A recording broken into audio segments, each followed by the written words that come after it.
so আমি কি চাই আছিলো কি যে টাইপস অফ কেমিক্যাল ৰিয়েকচন বা কি ৰাসায়নিক বিক্ৰিয়াৰ প্ৰকাৰ চাই আছিলো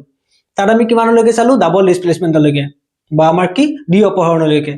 সো আজি আমি তাৰ পিছৰখিনি চাম সো তাৰ পিছত কি আছিলে তাৰ পিছত আছে কি অক্সিডেশন এন্ড ৰিডাকশন বা আমাৰ কি জাৰণ আৰু বিজাৰণ সো ইয়াত দুটা ওয়াৰ্ড আছে কি আছে এটা অক্সিডেশন এটা ৰিডাকশন বা আমাৰ কি জাৰণ আৰু বিজাৰণ সো আজি যেতিয়া আমি কি কৈছে জাৰণ বা অক্সিডেশন বুলি কওঁ সো জাৰণ বা অক্সিডেশন বুলিলে কি হয় যে যেতিয়া যিকোনো এটা বিক্ৰিয়া বা ৰিয়েকচনত এটা বস্তু লৈ যদি অক্সিজেন লগ হয় ঠিক আছে যিকোনো এটা বিক্ৰিয়া যদি এটা বস্তু লগত অক্সিজেন লগ হয় তেনেহলে তেনেকুৱা বিক্ৰিয়া বা তেনেকুৱা ৰিয়েকচনৰ আমি কি বুলি কওঁ অক্সিডেশন বুলি কওঁ ঠিক আছে সো অক্সিডেশন বেলেগ কোনো যে অক্সিডেশনত কি হয় যে যিকোনো এটা বস্তুৰ লগত কি অক্সিজেন যোগ হয় বা এড হয় হল সো তেতিয়া হলে এটা কি কওঁ অক্সিডেশন বুলি কওঁ সো নেক্সট হয় ইয়াৰ এক্সাম্পল চোৱা সো ইয়াৰ এক্সাম্পল কি কৈছে আমি কি ললো কপাৰ ললো কপাৰ এটা কি মেটেল বা ধাতু হয় তাৰ লগত আমি কি কৰিলো অক্সিজেন যোগ কৰিলো যদি অক্সিজেন এড কৰা আমাৰ কি ফৰ্ম হয় কপাৰ অক্সাইড হয় ঠিক আছে আমি কি কৰিলো কপাৰ ললো কপাৰ লৈ আমি কি অক্সিজেন যোগ কৰিলো যোগ কৰি আমি কি পালো কপাৰ অক্সাইড পালো ঠিক আছে সো ইয়াত কি হৈছে চোৱা যে কপাৰ লগত অক্সিজেন যোগ হৈছে হয় নহয় যোগ বা এড হৈছে হৈ কিনে কপাৰ অক্সাইড ফৰ্ম হৈছে সো এইটো ৰিয়েকচন আমি কি বুলি কম ইয়াক আমি কি অক্সিডেশন বুলি কম ঠিক আছে ইয়াক আমি কি কম অক্সিডেশন বা আমি কি কম ইয়াক জাৰণ বুলি কম সো এইটো আমাৰ কিহৰ এক্সাম্পল হয় এইটো এক্সাম্পল হয় আমাৰ কি এই যেটো গোটেই ৰিয়েকচনটো হা এইটো এক্সাম্পল আমাৰ কি অক্সিডেশন বা ইয়াক আমি কি কয় জাৰণ ঠিক আছে বুজি পাইছা নহয় জাৰণৰ এইটো এক্সাম্পল সো নেক্সট এইটো ৰিয়েকচন কি হৈছে চোৱা এইটো ৰিয়েকচন কি হৈছে অক্সিজেন এড হৈছে হয়নে কাৰ লগত হৈছে কপাৰৰ লগত হল অক্সিজেন কি হৈছে এড হৈছে বা যোগ হৈছে কাৰ লগত কপাৰৰ লগত সো আমি ইয়াত কি বুলি কম যে যেটো কপাৰটো আমি কি হোৱা বুলি কম অক্সিডেশন হোৱা বুলি কম অক্সিডেশন হয় আমাৰ কি উৎপন্ন হোৱা বুলি কম আমি বা কি ফৰ্ম হোৱা বুলি কম কপাৰ অক্সাইড সো আমাৰ কপাৰটো কি হৈছে কপাৰ হৈছে আমাৰ কি অক্সিডেশন বা আমি ইয়াক কি বুলি কওঁ অসমীয়াত জাৰিত হোৱা বুলি কওঁ কি হোৱা বুলি কওঁ জাৰিত ঠিক আছে মানে কপাৰটো কি জাৰিত হৈছে জাৰিত আমাৰ কি ফৰ্ম কৰিছে কপাৰ অক্সাইড ফৰ্ম কৰিছে হৈ গল সো এতিয়া বুজি পালে জাৰণ বা অক্সিডেশন কি জাৰণ বা অক্সিডেশন বেলেগ কোনো হয় যে যেতিয়া এটা ৰিয়েকচন বা এটা বিক্ৰিয়াত কি হয় অক্সিজেন যোগ হয় তেতিয়া আমি তাক কি বুলি কওঁ জাৰণ বুলি কওঁ হল সো এতিয়া পিছে বিজাৰণ কি হ'ব বা আমাৰ অক্সিডেশনটো আমি গম পালো ৰিডাকশন কি হ'ব এতিয়া ৰিডাকশন বা বিজাৰণ মানে কি সো ৰিডাকশনত কি হৈছে যদি অক্সিজেন যোগ হলে আমি কি বুলি কওঁ অক্সিডেশন কওঁ তেতিয়াহলে অক্সিজেন যদি এটা বস্তুৰ পৰা নোহোৱা হয় ঠিক আছে এটা বস্তুৰ অক্সিজেন আছিলে তাৰ পৰা যদি আমি অক্সিজেনটো সাইড কৰি লৈ যাওঁ তেনেহলে তেনেকুৱা ৰিয়েকচনৰ আমি কি বুলি কম বিজাৰণ বুলি কম বা আমি ইংলিছত কি বুলি কয় ৰিডাকশন বুলি কয় ঠিক আছে সো এটা ৰিডাকশনৰ এক্সাম্পল চোৱা যায় আমাৰ আছিল এটা কি কপাৰ অক্সাইডৰ পৰা আমি কি কৰিলো তাৰ লগত যোগ কৰি আমি হাইড্ৰোজেন হল আমি কি কৰিলো কপাৰ অক্সাইড আছিল তাৰ লগত আমি যোগ কৰিলো কি হাইড্ৰোজেন যোগ কৰোতে কি ফৰ্ম হল কপাৰ ফৰ্ম হল আৰু আমাৰ কি ওৱাটাৰ বা পানী ফৰ্ম হল ঠিক আছে সো ইয়াত কি হৈছে চোৱা যে যেটো কপাৰ অক্সাইড আছিলে কপাৰ অক্সাইডে প্ৰথমতে অক্সিজেন আছিলে ইয়াৰ লগত মানে ইয়াৰ লগত কি আছে অক্সিজেন আছে এইটো অক্সিজেন আছে নেক্সট ইয়াতে কি ফৰ্ম হল কপাৰ অক্সাইডৰ পৰা কপাৰ হল অক্সিজেনটো কি ইয়াৰ পৰা নোহোৱা হৈ গ'ল নাই তাৰ মানে কি হৈছে ইয়াৰ এইটো বিজাৰণ বুলি কম বিজাৰণ হৈছে বা ৰিডাকশন হৈছে কাৰ ৰিডাকশন হৈছে কপাৰ অক্সাইডৰ ৰিডাকশন হৈছে বা ৰিডিউস হোৱা বুলি কয় এইটো আমাৰ কপাৰ অক্সাইড ৰিডিউস হয় আমাৰ কি ফৰ্ম হৈছে কপাৰ ফৰ্ম হোৱা বুলি কম ঠিক আছে সো ইয়াতে আমাৰ কি হৈছে যেটো আমাৰ কপাৰ হৈছে বা কপাৰ অক্সাইড ইয়াত আমাৰ কি হৈছে কপাৰ অক্সাইডটো আমাৰ কি হৈছে ৰিডিউস হয় আমাৰ কি ফৰ্ম হৈছে কপাৰ সো কি হৈছে এইটো ৰিডিউস কিহৰ কাৰণে ৰিডিউস হোৱা বুলি কৈছো বা আমাৰ কি বিজাৰিত ঠিক আছে কি বুলি কওঁ আমি বিজাৰিত বুলি কওঁ সো ইয়াতে আমাৰ কি হৈছে কপাৰ অক্সাইডটো গৈছে ৰিডিউস হৈছে বা বিজাৰিত হৈছে হৈ কেনে কি ফৰ্ম কৰিছে আমাৰ কপাৰ ফৰ্ম কৰিছে হৈ গল কিন্তু নেক্সট হাইড্ৰোজেনৰ কাৰণে সহায়ত কি হৈছে হাইড্ৰোজেনটো ইয়াত অকলে আছিলে হল তাৰ লগত কি হৈছে ওৱাটাৰ হৈছে বা পানী হৈছে যেতিয়া হাইড্ৰোজেনটো ইফালে কি অকলে আছে ইয়াতে কি হৈছে হাইড্ৰোজেনৰ লগত অক্সিজেন যোগ হৈছে তাৰমানে যেটো হাইড্ৰোজেন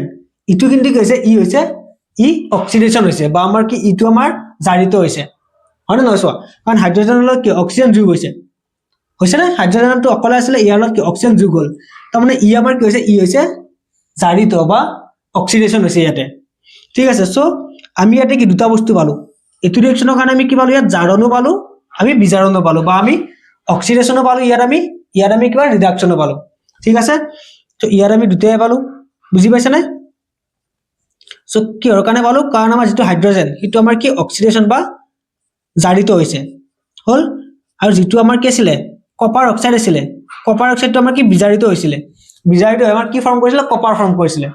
হৈ গ'ল আৰু হাইড্ৰজেনটো কি আমাৰ জাৰিত হৈছে কিহৰ কাৰণে জাৰিত হৈছে কাৰণ ইয়াত অক্সিজেন যোগ হৈছে যোগ হৈ কেনে পানী ফৰ্ম কৰিছে বা ৱাটাৰ ফৰ্ম কৰিছে সো সেইকাৰণে ইয়াক আমি কি ক'ম জাৰিত হোৱা বুলি ক'ম ঠিক আছে বুজি পাইছানে বুজি পালা নেকি যে জাৰণ বা বিজাৰণ কি বা আমাৰ অক্সিডেশন ৰিডাকশন কি বুজি পালা যদি বুজি পাইছা চোৱা যে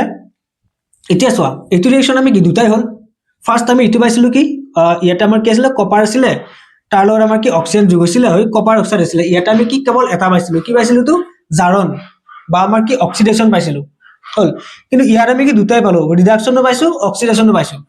এটা এনেকুৱা ৰিয়েকশন য'ত নেকি ৰিডাকশন আৰু অক্সিডেশন একেলগে হয় হয়নে ইয়াত আমাৰ একেলগে হৈছে অক্সিডেশন আৰু ৰিডাকশন দুয়োটা একেলগে হৈছে না সেকেন্ড ৰিয়েকশনটো যদি এনেকুৱা ৰিয়েকশন হয় য'ত আমাৰ অক্সিডেশন আৰু ৰিডাকশন দুয়োটা একেলগে হয় তেনেহলে তেনেকুৱা ৰিয়েকশন আমি কি কওঁ জানা তেনেকুৱা ৰিয়েকশন নাম এটা আছে স্পেশালিটি হৈছে কি ৰেডক্স ৰিয়েকশন ঠিক আছে সো তা আমি কি কওঁ ৰেডক্স ৰিয়েকশন এতিয়া এই যেটো ৰিয়েকশন সেকেন্ডটো আমাৰ কাৰ এক্সাম্পল হয় ৰেডক্স ৰিয়েকশন এক্সাম্পল হল ইটো আমাৰ কি ৰেডক্স ৰিয়েকশন বুজি পালা সো ৰেডক্স আমি কি কাক কওঁ কোনবিলাক ৰিয়েকশন আমি ৰেডক্স ৰিয়েকশন বুলি কওঁ যিবিলাক ৰিয়েকশন আমাৰ কি অক্সিডেশন আৰু ৰিডাকশন একেলগে হয় বা আমাৰ কি যিবিলাক ৰিয়েকশন জাৰণ আৰু বিজাৰণ দুটা একেলগে হয় তেনেকুৱা ৰিয়েকশন আমি কি বুলি কওঁ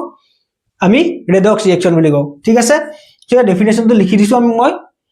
ইটো চাই তোমালোকে লিখি লবা আৰু এক্সামৰটো কি হয় এইটো বহুত ইম্পৰ্টেন্ট এটা কোৱেশ্চন হয় সো এক্সামত আমাৰ কি যে ৰেডক্স ৰিয়েকশন কিবা প্ৰায় আমাৰ আহি থাকে যদি আহে এইখিনি লিখি দিবা লিখি কেনে ইয়াৰ এক্সাম্পল যদি লিখা আহে তেনেহলে সিম্পল এইটো এক্সাম্পল দি এই আমাৰ যিখিনি আমি মই লাইন ড্ৰ কৰি দিলো লাইন ড্ৰ কৰি পজ লিখিছো এইখিনি বস্তু এনেকৈ লিখি দিবা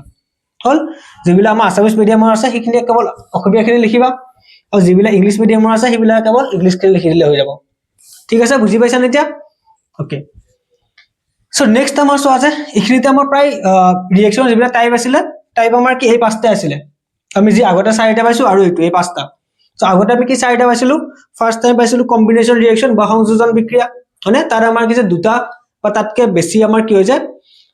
বস্তু লগ হৈ কেনে এটা হয় হল বা এটা বা কেতিয়াবা তাতকে বেছি হ'ব পাৰে তেনেকুৱা সেকেন্ডটো আমি কি পাইছিলো ডিকম্পোজিশন বা বিযোজন বিক্ৰিয়া তাৰ আমাৰ কি যে এটাৰ পৰা দুটা বা তিনিটা বা চাৰিটা বহু ধৰণৰ বস্তু হ'ব পাৰে হল নেক্সট আমি থাৰ্ডটো কি পাইছিলো ডিসপ্লেসমেন্ট ৰিয়েকশন বা আমাৰ কি অপহৰণ বিক্ৰিয়া পাইছিলো তাত আমাৰ কি হয় যে এটা বস্তুৱে কি কৰে যে যিকোনো এটা এলিমেন্ট বা মৌল এটাই কি এটা যৌগৰ পৰা আন এটা মৌল গুচাই সি তাৰ জায়গাত বহি যায় মানে আমি একটা এক্সাম্পল চাইছো যে কি জিংকে কি কৈছিলে কপাৰ সালফেটৰ পৰা কপাৰটো গুচাই দিছিলে দিকানে কি কপাৰৰ জায়গাত কোন আহিছিলে জিংক বহি গৈছিলে হয়নে সো ঠিক তেনেকুৱা হয় তাৰপিছত আমি কি পালো ডাবল ডিসপ্লেসমেন্ট বা আমাৰ কি যে ডি অপহৰণ তাতে আমাৰ সিম্পল দুটা এনেকুৱা হয় দুটাই কি নিজৰ নিজৰ জায়গাটো কি চেঞ্জ কৰি লয় হয়নে সো আৰু নেক্সট আমি কি পালো যে অক্সিডেশন এন্ড ৰিডাকশন পালো সো এইটো বুজি পাইছে চাগে সো তাৰ কাৰণে আমি কি পালো ৰেডক্স ৰিয়েকশনটো আমাক কোনে অক্সিডেশন আৰু ৰিডাকশনতে আহে ৰেডক্সটো এটো আমাৰ কেটা স্পেশাল কেস যত আমাৰ অক্সিডেশন ৰিডাকশন দুটা একেলগে হয় নেক্সট আমি কি পাও যে নেক্সট আমাৰ এটো চেপ্টাৰ আছে কি কৰোজন বা ক্ষয় ভৱন এটো বহুত সিম্পল বস্তু একো বেলেগ নাই এই যে ডেফিনেশনটো ইয়াত লিখি দিছো এটো চাই লবা আৰু লিখি লবা সো নেক্সট আমি এটো বস্তুত কি আছে যে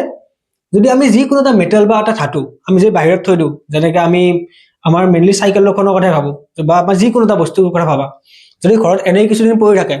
সেইটো আমাৰ কি যে কিছুদিন পিছত কেটাতে মামৰ ধৰে মানে বা মামৰ লাগে মেইনলি লোহাৰ কথা ভাবা আৰু লোহাৰ বস্তুবিলাককে মামৰ ধৰে হল যেতিয়া আমি সেই মামৰখিনি গুচাই দিও লাহে লাহে লোহাটো গৈ সৰু হৈ আহে মানে তাৰ সাইজটো গৈ সৰু হৈ যায় কিহৰ কাৰণে যায় তাৰমানে যেতিয়া সি বাহিৰত থাকে বাহিৰত যেতিয়া সি পানীৰ লগত লগ হয় যেতিয়া লোহাবিলাক পানীৰ লগত আমাৰ কি ৰিয়েক্ট কৰে মেইনলি বিক্ৰিয়া কৰে কৰিলে কি ফৰ্ম কৰে মামৰ ফৰ্ম কৰে হল বা মামৰ উৎপন্ন কৰে আৰু যেতিয়া মামৰ উৎপন্ন হয় তেতিয়া কি হৈ যায় না যেটো লোহাৰ গুণ হেতু কি নোহোৱা হৈ যায় আৰু নোহোৱা হৈ যায় মানে লাহে লাহে লোহাটো কি হৈ যায় ক্ষয় হৈ যায় বা সৰু হৈ যায় মানে কৰদ হোৱা বুলি কয় আমি ঠিক আছে ইংলিছত কি কৰদ হোৱা বুলি কয় এইটো ঠিক আছে আৰু যেতিয়া আমাৰ কি হৈ যায় ক্ষয় হয় তেতিয়া হি লাহে লাহে সৰু হৈ যায় আৰু তাকে আমি কি বুলি কওঁ ক্ষয় ভৱন বা কৰোজন বুলি কয় ইংলিছত ঠিক আছে কৰোজন বা অসমীয়াত কি কয় ক্ষয় ভৱন বুলি কয় সো মেইনলি ইয়াৰ উদাহৰণ বা এক্সাম্পলছ আৰ ৰাষ্টিং অফ আইৰন বা আমাৰ কি কয় অসমীয়াত লোট মামৰ ধৰা বা লোহাত মামৰ ধৰা সেইটোৱে আৰু বহু ধৰণৰ হ'ব পাৰে আমাৰ কি হয় যে মেইনলি আমি যেতিয়া আমাৰ কপাৰৰ বাচনত যদি আমি যিকোনো আমি দৈ থওঁ বা বেলেগ এচিড থওঁ হয়নে তেতিয়াহ'লে কি কৰে এচিডখিনিয়ে কপাৰৰ লগত ৰিয়েক্ট কৰে বা বিক্ৰিয়া কৰে কৰি কাৰণে কি সেইটো আমাৰ কপাৰৰ বাচনটোত কি হয় আমাৰ ক্ষয় হয় বা আমাৰ কি কৰদ হয় সো তাতো আমাৰ কি কৰোজন দেখাব হ'ব হৈ যাব সো এইখিনিতে আমাৰ কি হৈছে এইটো চেপ্টাৰ হে হৈ গ'ল এইটো চেপ্টাৰৰ বহুত একো ক'ব লগা বস্তু নাই মেইনলি আমাৰ কি আছে ইয়াত ইম্পৰ্টেন্ট কি যে এইবিলাকতো চাবাই আৰু এইটো আহে কৰজনৰ বিষয়ে লিখা 2 মাৰ্কছ দি কেতিয়াবা বা আমাৰ কি ৰেঞ্চিডিটিটো আহে সো সেইটো আমাৰ চাই লোৱা ৰেঞ্চিডিটি হৈ গ'ল সো নেক্সট আমাৰ ইয়াৰ পৰা ইম্পৰ্টেন্ট কি ৰেডক্স ৰিएक्शन বা এইবিলাক ৰিएक्शन বিলাক বেছি ইম্পৰ্টেন্ট আৰু আমাৰ ইয়াৰ পৰা আহে যে কি যে যিকোনো এটা ইকুৱেশ্যন দিয়া থাকিব কেমিক্যাল ইকুৱেশ্যন বা আমাৰ কি যে ৰাসায়নিক বিক্ৰিয়া এটা দিয়া থাকিব বা সমীকৰণ এটা দিয়া থাকিব তাক আমাৰ কি বেলেন্স কৰা আহে বা সমতুল্য কৰা আহে সন্তুলিত কৰা আহে ঠিক আছে সো আমি নেক্সট ক্লাছত আমি কি চাম যে আমি যিমানবোৰ ৰাসায়নিক বিক্ৰিয়া আছে বা কেমিক্যাল ৰিएक्शन আছে তাৰ আমি এক্সাম্পল চাম যিবিলাক কি এক্সামৰ কাৰণে বহুত বেছি ইম্পৰ্টেন্ট আমি গোটেইবিলাকে চাম হল আৰু চাই আমি কি তাক কেনেকৈ আমি কি কৰিম তাক আমি কেনেকৈ বেলেন্স কৰিম বা সন্তুলিত কৰিম বা আমাৰ তাৰ ষ্টেট বা যিটো আমাৰ কি লিখে অৱস্থা লিখে তাৰ পিছত যে আমি লিখো এনেকৈ ব্ৰেকেট দি কেনে হল সো কাৰ লগত কি হ'ব আমি সেইবিলাক চাম হলনে নেক্সট আমি আৰু তাৰ কাৰণে যিবিলাক ইম্পৰ্টেন্ট গোটেইবিলাক ৰিएक्शन আমি চাম পৰীক্ষাত যিবিলাক আহিব হ'ব আৰু এইখিনি কিহৰ কাৰণে ইম্পৰ্টেন্ট বুলি ক'লো কাৰণ তাৰ পৰা 5 পৰা 7 নম্বৰ আহে মানে 5 to 7 মাৰ্কছ তাৰ পৰা আহে হ'বনে গতিকে কি যে ইয়াৰ পিছৰ যিটো ক্লাছ হ'ব সেইটো কি ইয়াতকৈ বেছি ইম্পৰ্টেন্ট ক্লাছ হ'বলৈ গৈ আছে গতিকে ইটো ক্লাছ যদি চাই আছা তেনেহ'লে সেইটোতো কি একেবাৰে মিছ নকৰিবা বুজি পাইছানে সেইটো ক্লাছত তোমালোকে চাবাই প্ৰত্যেকে হ'বনে সো ঠিক আছে নেক্সট ক্লাছত লগ পাম